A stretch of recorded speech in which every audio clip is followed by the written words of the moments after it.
तड़का का जन्म कोई साधारण जन्म नहीं था। वह यक्ष कुल में उत्पन्न हुई। उसके पिता थे सुकेतु, तपस्वी, पराक्रमी और यक्षों के अधिपति। बाल्यकाल में वह कोमल नहीं, प्रकृति जितनी कठोर और जितनी सुंदर थी, उसकी आंखों में वन की निर्भीकता थी और भुजाओं में पर्वतों सा बल। कहा जाता है बाल्यावस्था में ही वह हाथी को रोक सकती थी, सिंह से आंख मिला सकती थी। उसके पिता ने उसे नृत्य, शास्त्र या सौंदर्य विद्या नहीं, बल, अस्त्र और आत्मरक्षा सिखाई। क्योंकि यक्ष कन्या होना उस युग में सरल नहीं था, फिर भी उसका हृदय कठोर नहीं था। वह पिता की आज्ञाकारी, वन्य जीवों की रक्षक और आश्रमों की सीमा का सम्मान करने वाली थी। यौवन में प्रवेश करते ही उसका विवाह हुआ सुंद नामक यक्ष से। सुंद बलशाली, युद्ध कुशल और राजा सुकेतु का विश्वस्त।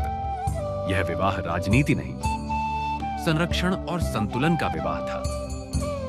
दो पराक्रमी आत्माओं का संयोग। विवाह के पश्चात वह केवल पत्नी नहीं रही, वह राज्य की ढाल बनी।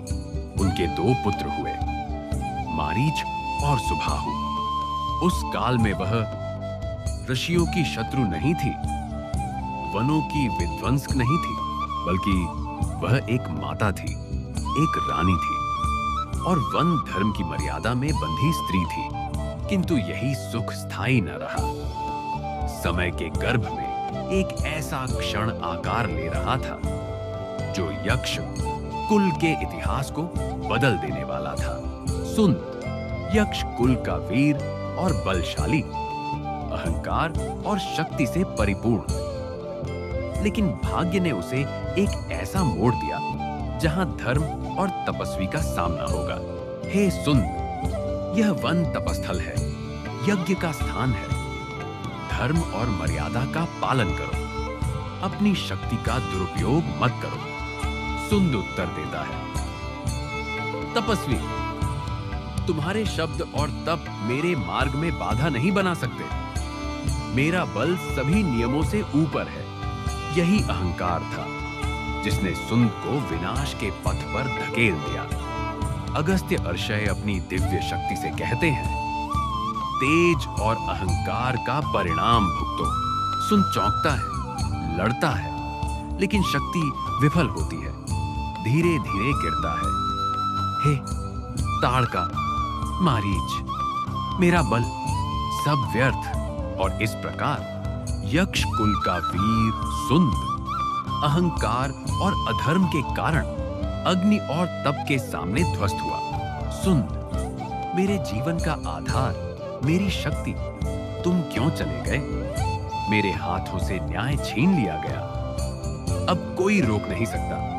यह तप, यह वन, यह दुनिया सब मेरा शिकार होगा। मारीच, बेटा, हमारे प्रतिशोध का समय आ गया है। यहीं से ताड़का का यक्ष रूप छूट गया और राक्षसी प्रवृत्ति का उदय हुआ।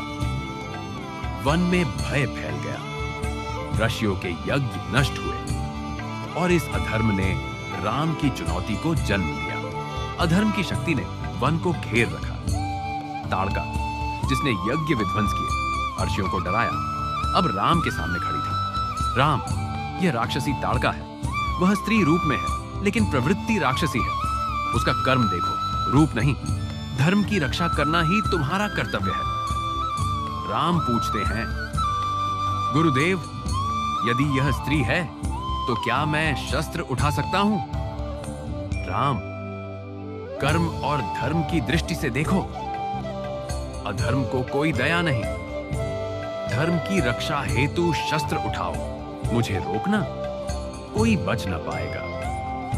यह वन मेरा है, यह शक्ति मेरा अधिकार है। मां, ध्यान रखो, राम और लक्ष्मण बहुत बलवान हैं। ताड़का उत्तर देती है, मुझे कौन रोकेगा?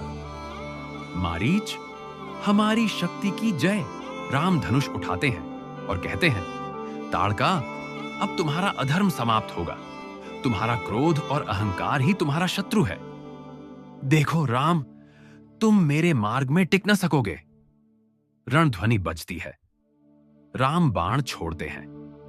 ताड़का बचने की कोशिश करती है। प्रकाश और धुआं मंच पर फैलता है। ताड़का बाहर गिरती है। स्वर बदलता है। करुण भाव आता है। राम, अब मैं समझ गई। मेरा शत्रु तुम नहीं थे। मेरा शत्रु मेरा क्रोध था। मेरी अहंकार ने मुझे राक्षसी बना दिया। और इस प्रकार ताड़का का अधर्म समाप्त हुआ। वन में शांति लौट आई। धर्म की विजय हुई और राम ने केवल राक्षस नहीं बल्कि अधर्म का अंत किया। जन्म से कोई राक्षस नहीं होता। क्रोध, अहंकार और अधर्म उसे राक्षस बना देते हैं। राम केवल युद्ध नहीं करते, वे धर्म की रक्षा करते हैं। संगीत धीरे धीरे शांत होता है। प्रकाश लाल काले से स्वर्णिम उजाले में बदल जाए।